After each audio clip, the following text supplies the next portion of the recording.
Right, if you just joined us, this is still Enterprise Morning on Enterprise TV now to our main conversation for today. The abducted school pupils and their teachers in Emure Ekiti, Ekiti State have been released. The pupils and their teachers, numbering 9 who were kidnapped in the school bus, were released, but unfortunately the driver was killed by the abductors. Confirming the development, Ekiti State Police Command Public Relations Officer Sunday Abutu said all victims were rescued at 1:30 a.m. on Sunday.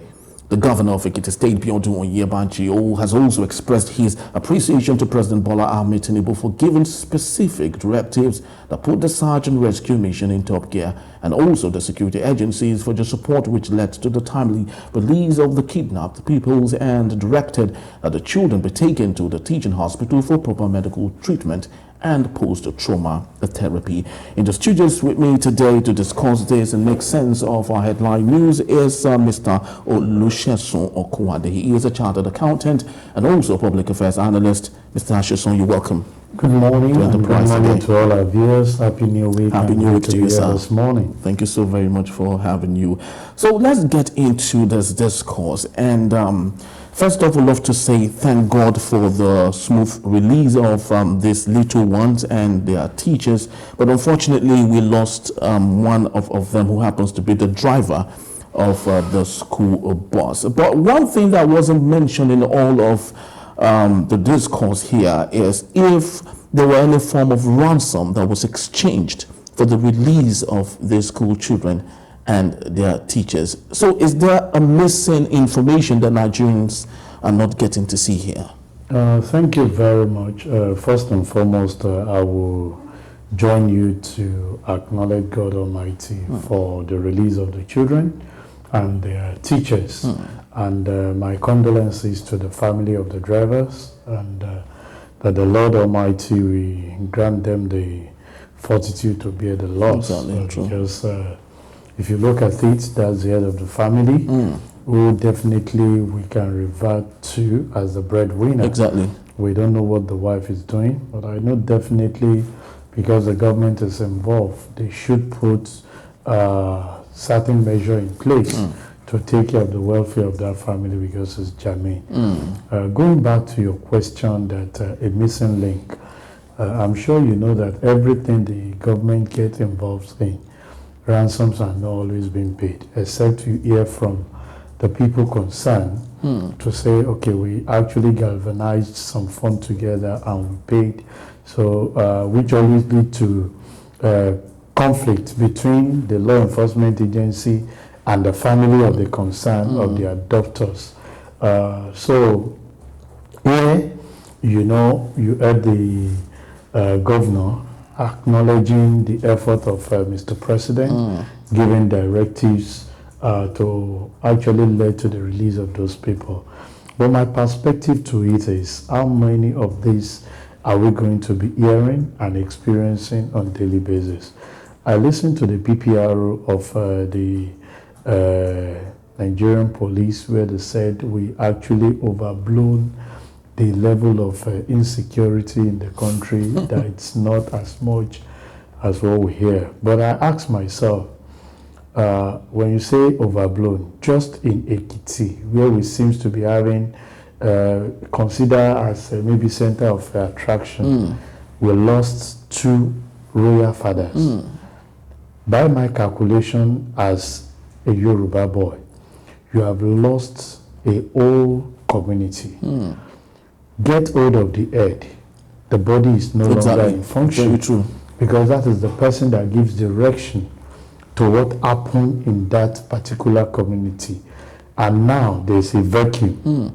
I'm sure you know, bringing in a number is not something that you do by election overnight. True. There are certain things you must processes you have to follow to actually bury the Oba in question before you bring in the new one. I don't know if the Alaafin has actually, we have any Alaafin for you as to speak. And you remember the last time the last one passed on, because there are processes you must follow to make those things. So you just overnight discover that the king or ballet of a particular place is no more. And it's not that is something that is a natural death. It's not a natural death. Being picked up is disheartening. Not that alone. We read, because now I don't want to say I'm an eyewitness, so that the PPRO won't say, can you substantiate that another Oba died in Kwara State. These are sketches of information we are hearing.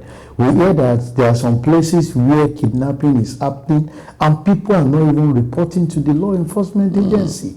They go around it and say, and we've asked ourselves, we read in this report that the people that abducted those guys called to ask for 100 million and reduced to 15 million. And I asked, is there no apparatus to trace telephone conversation? And of course, we have name. We have name. So which means if a call is put through, there should be someone identified to particular to have that conversation. So we discovered that I keep telling the individual that our problem is implementation of some of the fantastic policies we have. And that's why day by day, there seems to be trust deficit between the government and those that are being governed. So when you are saying that we seems to be over-bloating level of insecurity from the leadership, you ask yourself, even these few ones that we are seeing, those children believed the word that everywhere is secured and their teacher. And on a Monday morning, as we are like this, on their way to school, they were intercepted. And it took us over a week. And we said everything is fine. If there is security in the ground, even if that happens, we are not saying it doesn't happen elsewhere. Even if it happens, within 24 hours, you should be able to fish out such people. True. And those are the things that will serve as deterrent to say, why are we embarking on a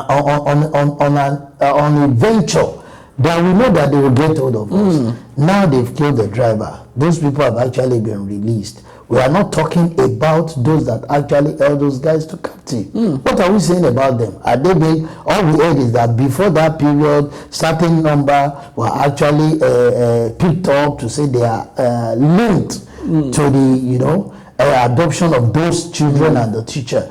But as we speak, now there will be certain set of people that will be with those children and the teacher as at the time we are, getting them out of the captive.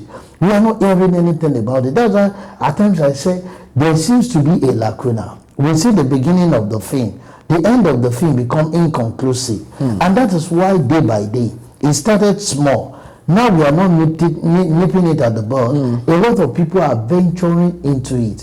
Whether ransom was paid, whether ransom was not paid, the fact remains that people are actually having this sense of insecurity. I can always tell you that you traveled and you come back, it turns to a prayer point. Exactly. It's a prayer point to start thanking God. I remember my last trip, somebody was telling there are basic things you need not to pray for. They are government responsibility because we pay for it. True. How can you be paying that let's have light? How can you be paying that let there be security? If the economy is booming well and everybody is working, level of insecurity will be reduced. True. And if there are people that venture into this attitude of kidnapping, banditry, terrorism, and they know that they will definitely be picked up and dealt with via the telephone calls they are making, it will serve as discouragement act to them. They know that once you are picked, it's not that they will start telling us that they are suspect, investigating and interrogating. I think I am coming to see that when we interrogate and investigate some of these suspects, is to know who are behind the scene, whether they are to be punished or they are to be released. Because up till now, with all this kidnapping, it's just like the way we had our corruption. You know, we said it here sometimes ago when I had my lawyer friend here, that every corruption is always about allegation. When I was saying that, please, if there are traces of you even having those attitudes, can we just remove the person with capital punishment? But he said, no, this is democracy, it's an allegation. All the allegation of people that have misappropriated our funds, allegation against those that even said, okay, I did it, but I'm actually pleading. Can we have plea bargaining? And let me, out of this 10 billion, give back government 1 billion and retain the same 1 million and let me allow to be free. And you are still saying that that is still an allegation, even for something people have actually alluded to, but actually giving back some. I've not seen anything. So I feel that our punishment aspect of some of these bad things that are happening encourages more people to venture into this ill act that is happening. You have seen that in Ekiti. Although Ekiti, if not that he stood his ground while he was alive with Amotekun, we heard a lot of things that was going up there. That was where they kidnapped the SDP presidential candidate Olufalaye or his family those days. You've heard about series of adoption in Ogun State, Oyo State. We keep hearing it. We've heard of clashes that are happening. Then you ask yourself, if the environment is not secure, how do you expect prosperity? A lot of people are now afraid to travel by road, even from one state to the other. People, I came back yesterday. People will tell you that when you travel and you come back, it is God's grace. There are assignments that are scheduled for me in the state that we're talking. And people are asking, Sheson, if you cannot fly, why do you want to go on suicide mission? Fine. If you go and you come back, you feel that all is well. But I keep asking, how many of our politicians can boldly move on the road without their security orderly, like every other one is saying? Why do we have them fortifying? You will see some of these politicians going, e-locks, about 3 e-locks, following one person, fortified with armed men. If you are so much free and you feel that you are governing well, why will you go with so much security aid? Those are people that are supposed to be scattered here and there, monitoring activity, but protecting just one person, that are meant to give us the dividend. It's quite interesting the way things are going, and people are actually losing confidence day by day. What leads to some of this act of criminality?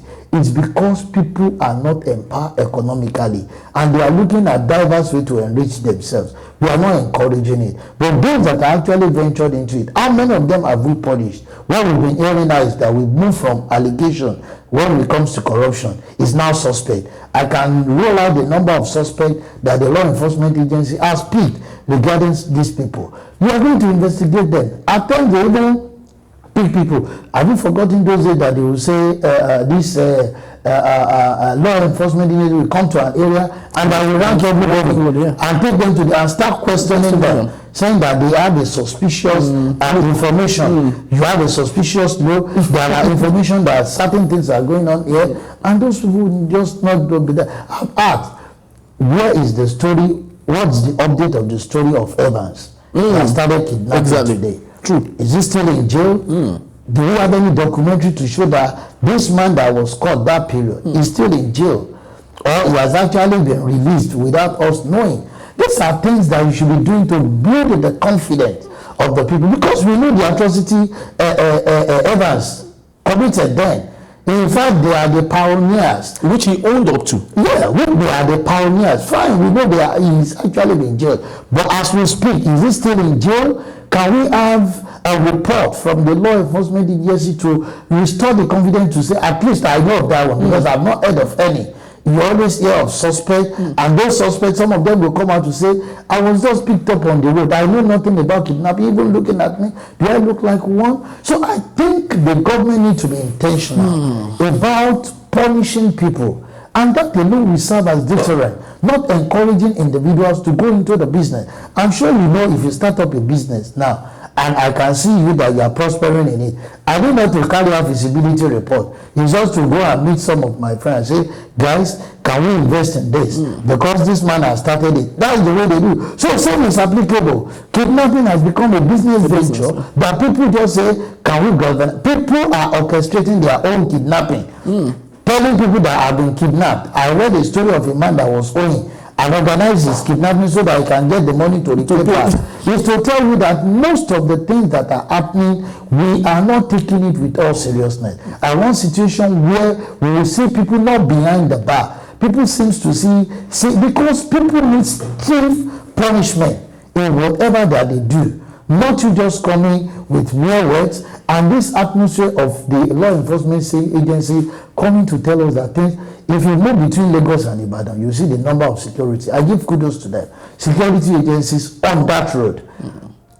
So if it is secured, what are we doing? I wouldn't feel for the law enforcement agency because we are overstretching them. Very true. And because we have not been intentional about punishing those that are actually being picked. I cannot even allow any of my family member to become a law enforcement agency as we speak. See, I'm just talking of Lagos-Ibadan Expressway. After Ogiri, you will see them lined up at every 2-3 posts. And you ask yourself, if these people come about to pick the kidnappers or these guys that are perpetrating this ill, how many of them are being killed? I watched a video where a criminal was threatening a law enforcement agency that you are picking me up today.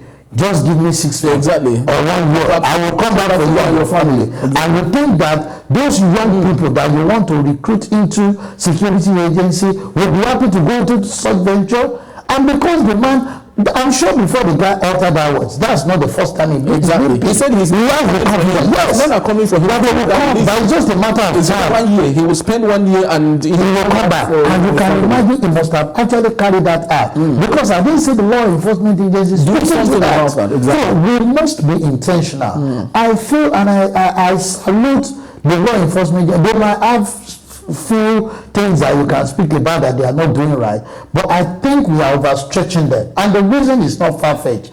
There is no stiff punishment for those that are being caught in the act. Some of them again are actually being threatened, and that's why you see that they will tell you that recruitment of people into the police force is because we say community policing. You heard people in the north and some area recruiting people, and people are putting accusing finger to say these people are ones like this, but they are the ones you are in. So if tomorrow they have opportunity to actually take back to where they started from, which the way is more lucrative, you think they still want to stand as part of this thing? The informant are even more paid, more money than those that are actually on the field. Exactly. To give them the profile of individuals that they will kidnap or they will attack. People are saying that insecurity is not as much as we are escalating it, but in Abuja, we read last week of the federal government, approving funds for them to get, equipment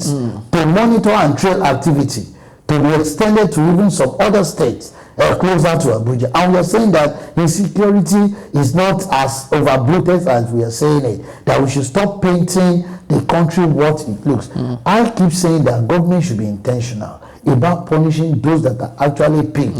Although due diligence must be carried out, and when that is done, we can now punish so that you serve as deterrent to others that want to venture into it. And let's have that tracking device for us to know that people make calls.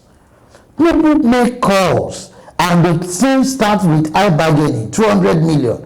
And end up to say, okay, we are reducing it to 1 million, to 500,000, to this, and we cannot track such in that period in time. But let's look at this issue of the remote cause of some of these things. It can be taken, that in the north of Nigeria, the issue of terrorism and banditry could be the reason for the violence and the criminality in the north of Nigeria. If you equally take a look at the southeast of Nigeria, it could be taken that agitation could be the reason why there is so much violence in the area. Now let's take a look at the southwest of Nigeria. This hopes to be, before now, one of the most peaceful regions in the country. But as it stands today, it's becoming as violent as the southeast and the north of Nigeria. Why do you think this is coming at this time, especially with what is happening with the monarchs that we've lost, with the school children that have been picked up, and who knows what next is coming? Why do you think this is coming with the southwest of Nigeria? Well, I have this to say that the level of economic hardship has led a lot of people into this criminality act. A lot of people have lost their job, and they feel that the shortcuts to riches and wealth is via kidnapping and banditry. Now, when you talk about economic hardship, I would love you to call a spade, if you may.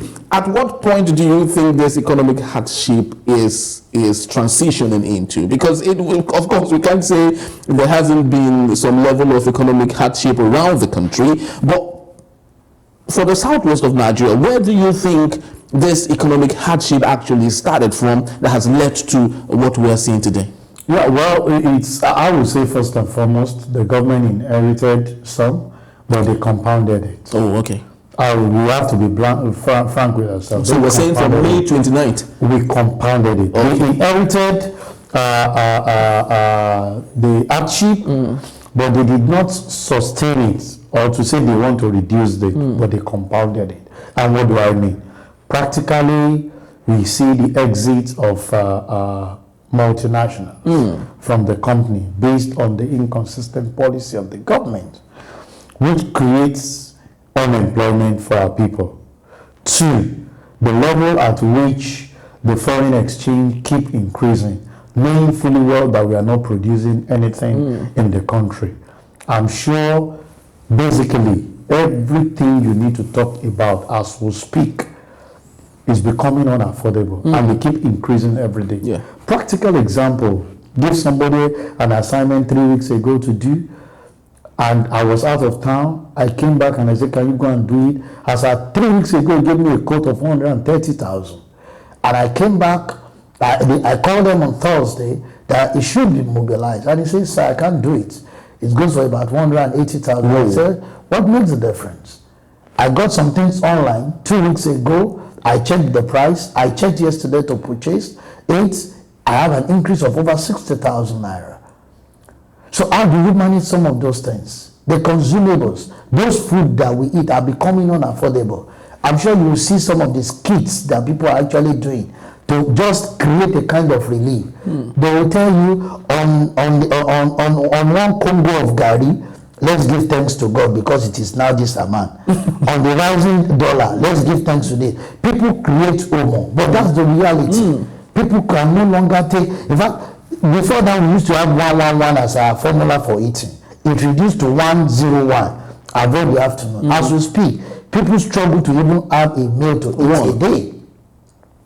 And you are not, the level of criminality has increased because we are not punishing those that are caught to be perpetrating those ills, those attitudes. Those are part of the problem that we're faced with. And when it comes to the one that I consider that has been terrible, the monarch being kidnapped, and I ask myself, information are actually there that some of these kidnappers now trace some of these monarchs because they know they have access to funds based on certain things that are going on in their community. There are several natural resources under the domain of some of this community that is not even known to the government. And those others are granting access to foreigners to access it, and they are being paid. And the people now know that the people that you can actually take are the other because they have so much access to some of this money. Otherwise, it used to be a sacred place. Who are you to enter into the palace of an Oba? The scary atmospheric area to even touch an Oba is there those days. But where are we today? Government should be intentional about punishing people and alleviating this hardship where we are. You wake up every day. In the month of January, we know what the dollar was at the beginning of the month. We know what it was at the end of that month. We have started this month again. It is not reducing, but keep increasing. How can we continue to have that? A lot of people cannot even, their take-home cannot even take them to the bus stop. True. Not to say they are carrying them home. I imagine if somebody is earning 30,000 now, when a bag of rice, as I heard from one of my friends here this morning, saying it's about 70-something thousand. When I left Ibadan, what I heard is about 70,000, 65 to 70,000. So what is the? So how many Derika do you want to buy if you are earning 30,000? Gari that we used to buy like 300, 200, 250 is now 1,000 per Congo. How many people will drink that? Don't go to the area of beans. The last time I went to go and buy groundnut oil for my wife, I asked her, I don't want to be assisting you again. I think I'll give you the money and go and buy. He said, no, it's better that we do it together so that we can have a few. Because as at the last time I bought in December, I know the amount I bought it. And as at January earlier, I know the same, I bought the same oil. Almost times 2. And they keep telling you that's what they buy and that's what they are given. The hardship in the land is much. People are tensed. And you see, an idle hand is devil's workshop, like they keep saying.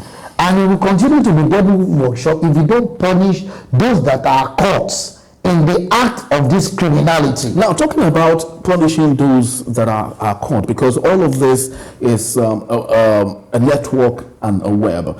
Shetima, the vice president of Nigeria, in one of his speech, did say that when the dollar was 1,500 naira, that he felt very embarrassed when some Nigerians went on X, on Twitter, to make mockery of that what Nigerians should have been doing is coming together to find solution to the problem. Because the reason I'm asking is because you talked about punishing those who are responsible for some of these things. Now you are aware that the same vice president was allocated 15 billion naira for the renovation of his house.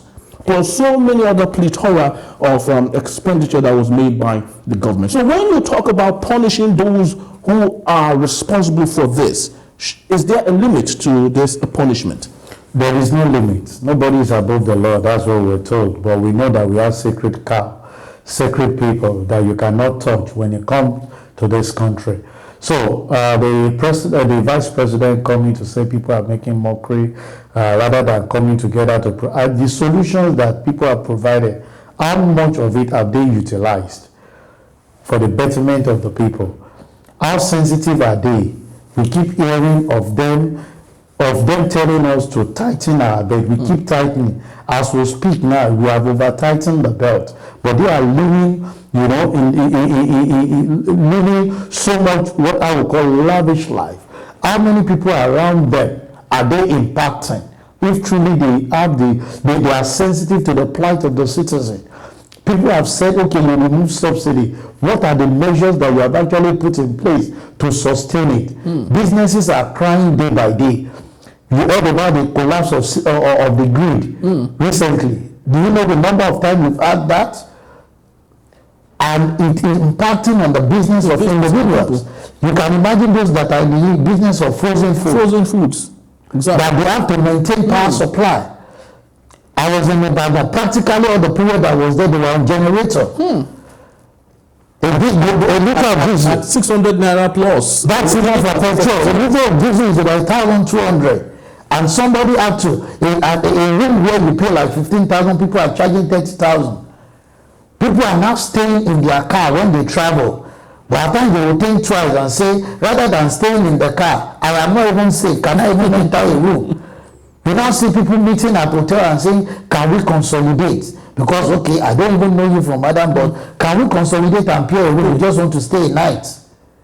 All because you are coming in an area and you don't blame the business owner. How can you be running diesel 24/7? Because there's no electricity. Of course. We keep hearing of system collapse here and there. The government should be intentional about it. If the vice president is telling us that we should come together and see the solution to some of these things, the ones that we have provided, how many of them are they utilized to the best? We've asked them, cut down the cost of governance.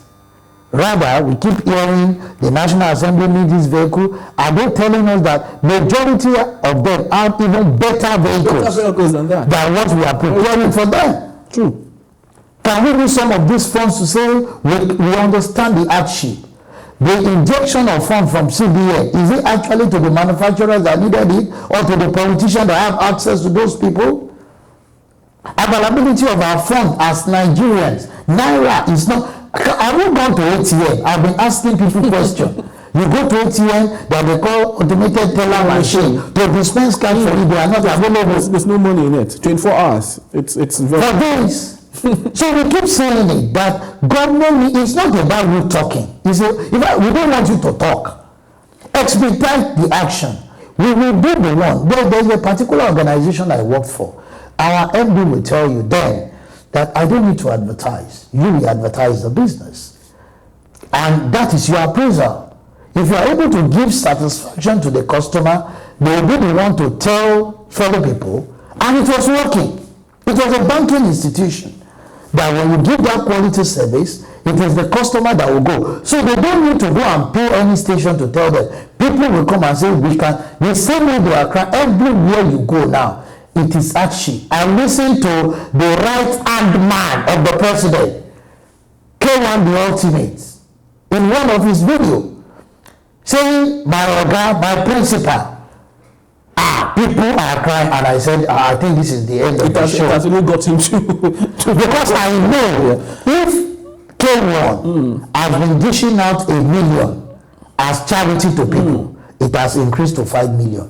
True. Now those that even have the money think that even with this money I'm giving, I should be having relief. So if I spend $1 million this month and I've empowered few people, next month I should have reduction. Because those that are empowered should be able to empower some people. But those that have been empowered and cannot even empower themselves are coming back again. So I got shocked when I saw that video, and I said, is it an act that happened before? But when I heard that he's saying that Ashiwaju, as in people are hungry, I said it has gone. Because when you have your brother calling you to say this is it, it is at that point. Before that I thought, well, maybe the hardship has to do with people like us that were on the streets. Maybe it hasn't reached down. But now that the right-hand person, I all know who Kwamwa is to Ashiwaju.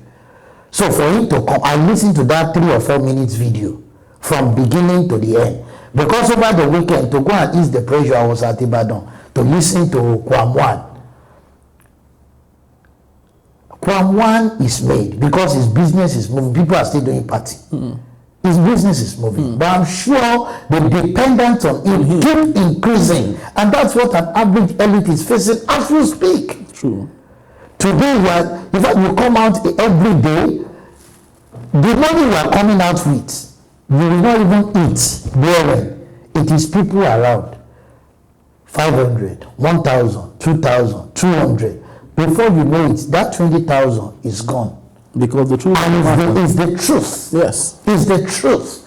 The politician, how many of your politicians came home for Christmas party the way they used to have?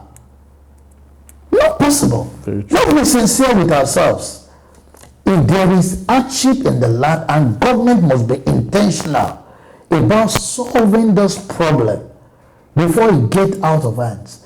It's disheartening that there is no part of the country where you can say it's safe. It was initially don't go to the north. Based on what you've said, we all know that banditry, terrorism is there, this and that. For everybody kept quiet.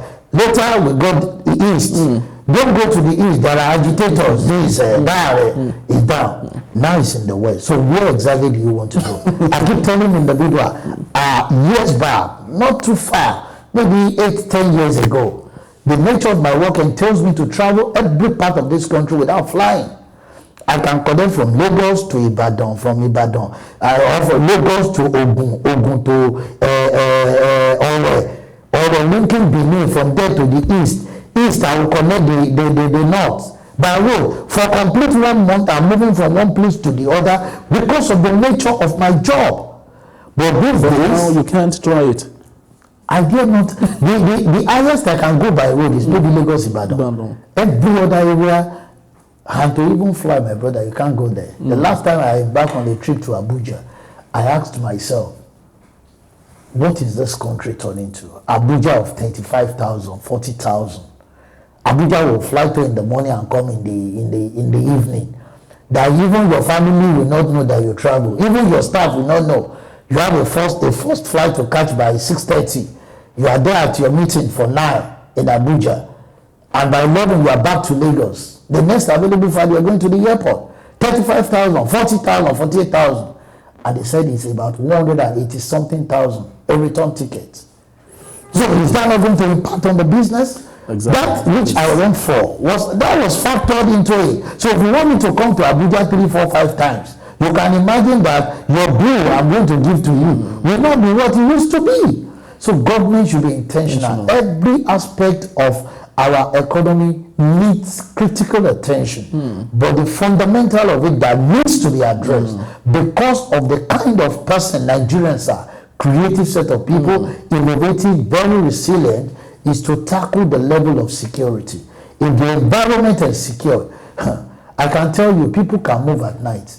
It is in this country, you know about night bus. How many people fly night buses now? Very true. It's those days, I prefer to travel and relieving the burden of an average citizen. And I believe our president is listening. Amen. Just like so many would say, Nigeria is one of those countries that is the easiest to govern.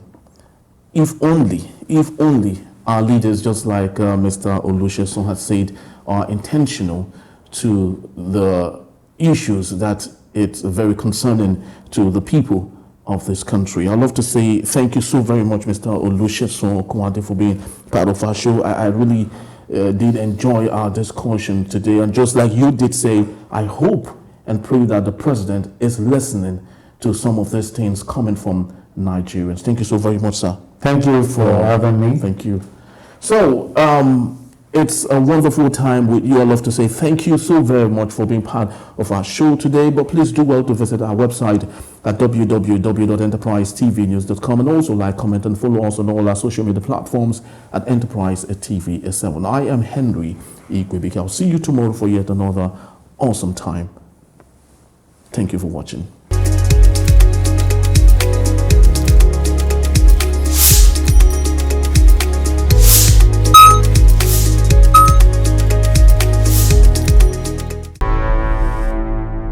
Enterprise TV, a tradition of truth.